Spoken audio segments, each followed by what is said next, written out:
to get to that level of production where your tracks are really engaging, really deep, wider and more immersive. In this video I'm going to show you some drum layering techniques that I've used recently in a track that I produced and recorded and mixed for Ross Trigwell. I really love layering in music, specifically modern pop music and electronica. There's a lot of experimentation going on at the moment. I think it's really inspiring, and I find if you listen to most modern records, there's loads of layering going on, even if it's quite subtle. So I'm really passionate about that, and so I wanted to make a video that shows you what I've done recently in a quite a kind of potent pop song where I'd layered up lots of different things, but particularly in the drums. I hope you find it useful and inspiring, and these aren't rules to be followed, they're just ideas that I had, and I'd encourage you to experiment in a similar way. So I've got a track that I've been producing, I've just literally finished for a client of mine, Ross Trigwell. It's called Ghosted. I'd say probably inspired by a cross between 80s and 90s pop, but very much with a contemporary soul edge. Every part of the song has got layers, but we're going to focus on the drums. When I'm visualizing music, I do visualize a space, and that space has depth to it and width. And layering of drums and percussion is a way to really occupy that space in different ways throughout an arrangement, throughout a song. So first off, this is the chorus, all the drums in.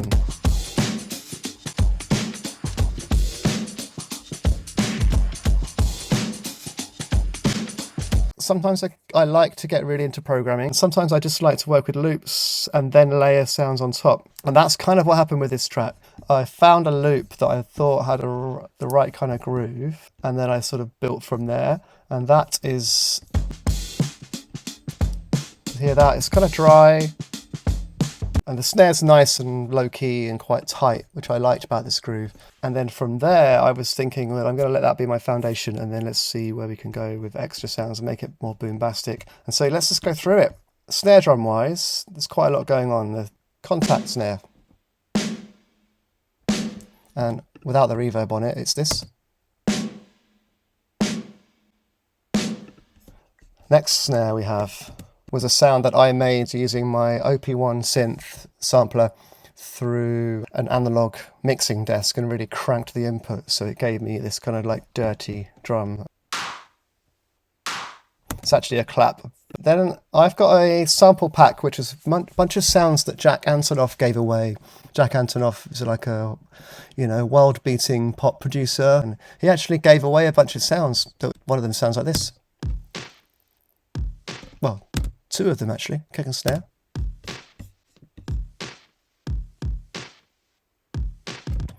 Very wide, again a bit distorted. I think the actual sample pack, he was running these sounds through like Binson Echo Rex and tapes and saturation and making them dirty.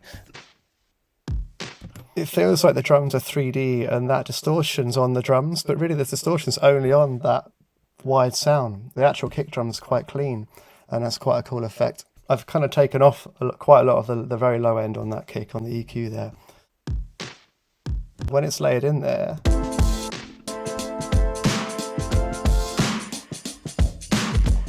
and put that with the chorus loop.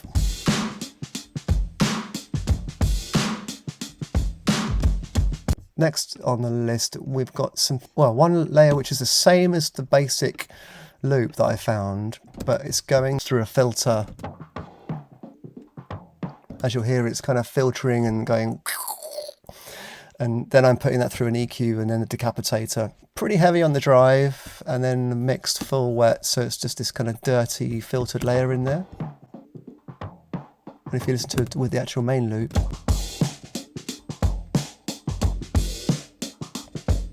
the way that those two things interact gives it a bit of unpredictability, and I like that movement. And then I found these two other things from Jack Antonoff sample packs. This is an Antonoff heavy production. Right hand side, lots of high end on that one, and the other one I've filtered off all of the low end from that. So these two sounds are really my hi-hats. Didn't program any hi-hats for this track. Really nice and wide, but make it that kind of immersive thing. And we've got another snare here. Big fat dry snare. my main kick, which is 2 kick layers, a sample pack which I can't remember where that's from, water kick, and then one called Daft Kick, which comes from a Circle Drums drum pack. Love it. It's called Daft Kick, probably because of the Daft Punk thing, but it just has that punch.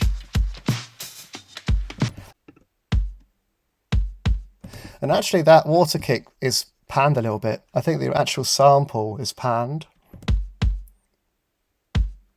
And then finally, right at the top, I haven't showed you this one yet. This is like a rim shot with a spring reverb on it.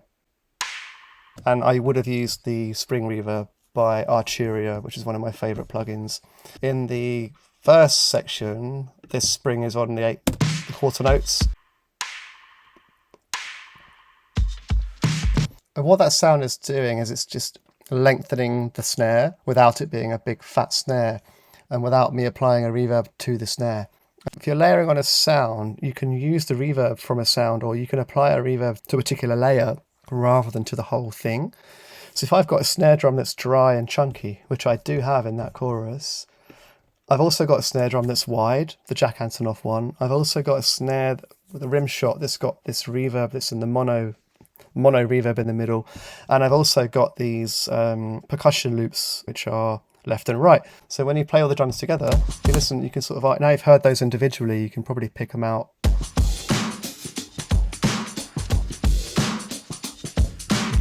And with the snare drums particularly, different snares have got different EQ curves and different sounds. So one is like more like slappy, like this one, like wide and clappy. One is more in the mid, like it's another sort of clappy sound. This one's more chunky. And then the main drum loop, which is the chorus loop, has got that sort of, and then it's a tight snare.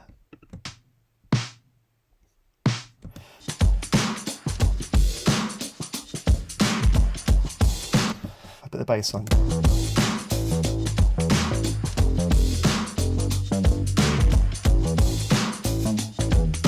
Now, let's just skip to the intro, because the intro on this song has a nice little sort of technique where I took part of the drums and made a little intro, which is this.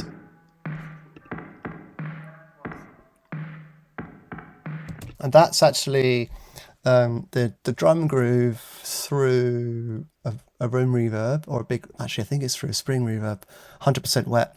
And I took a little bit of like the vocal chatting before the vocal take kicked in. So you got a little bit of sort of strange ambience, and it jumps between that and then the main drums. So it's like the intro and then. So that's contrasting between reverb and dry, just kick and snare. Just these two.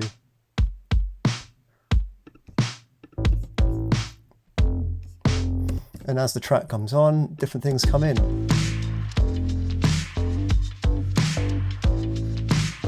There's a little breakdown section. I think I resampled this drum rack above, processed it through a decapitator, through this really cool plugin called Temper, which is a free one, just to give it some edge and dirt. And then essentially for that little break, all the drums go from being their widescreen, like big deep drums, to just this smaller, like little kind of dirty. And then when they switch from that, it's a nice dramatic change. And you know, the bass line changes, drums come in, the song is developing, and then this happens.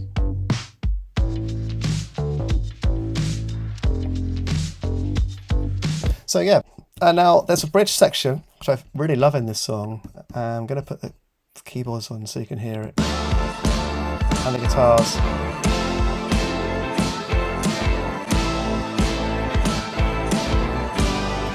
Yeah, we went there. We went big. Drums here, I really felt like the Motown vibe would be good, because it's the whole song so far up to that point has had this kind of like nice pop groove, and then the bridge is like more intense. I've gone for this snare with loads of spring reverb on it.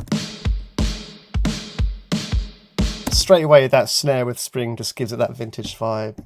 One tambourine in there, some cymbals, extra cymbals, like crash cymbals. on the 4.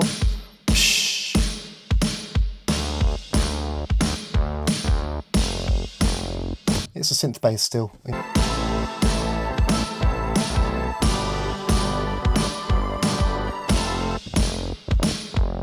So that whole bit of the song just has a different feel, more focused, more intense, more driving. And finally, when it comes out of that section, it's got this sort of break, which I definitely was going down the road of like a hip hop thing where a record would have a break on it.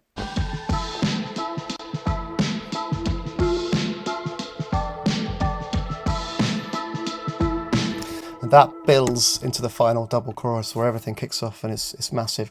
Right, I put it through a cassette plugin, which is by Waves Factory. And that's going through a lo-fi drums plugin, preset, lo-fi drums. That's giving it, if I bypass that, it's very clean without that. And it sounds nice, but I didn't want it to be too clean, so. And then through a spring reverb, which is the Arturia spring, without that. So without the processing, it's just a decent, nice sounding couple of drum loops. With the processing, much cooler. And then the last snare drum.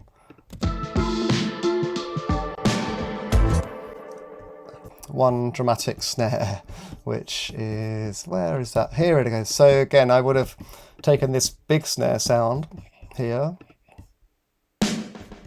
That snare drum is being sent to a tape echo, which is the Space Echo plugin, just for that one hit.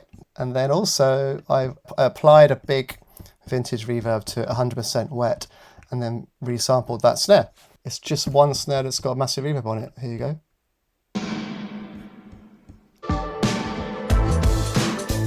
And it just announces that, boom, this is the final chorus. I didn't talk about the tambourine. In this case, the high end's coming from the tambourine, which I recorded here in the studio.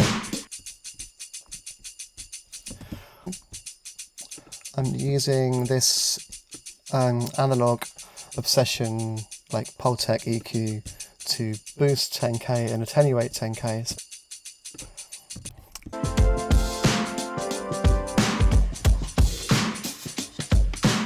It's just in the middle, not too loud, not too quiet, but you notice it if it's not there. All right, cool. Well, that's the drum layering. I think a great thing to do while you're producing is don't think, okay, well, I've got my drums, I've got my snare, I've got my kick, I've got my hi-hats, whatever, let's move on. Just think, oh, what, let's just see where we can go. Let's try layering some more things in there. Find some cool loops you like. Use effects, resample stuff. Let me know what you think. If you've got any cool ideas about drum layering or layering in general. This approach means there's a lot less time spent programming sounds and editing sounds, more a case of finding right layers and positioning them and then allowing them to live together. So whether or not the actual individual loops are perfect with each other, little rhythmic variations, that's what adds the character and the colour.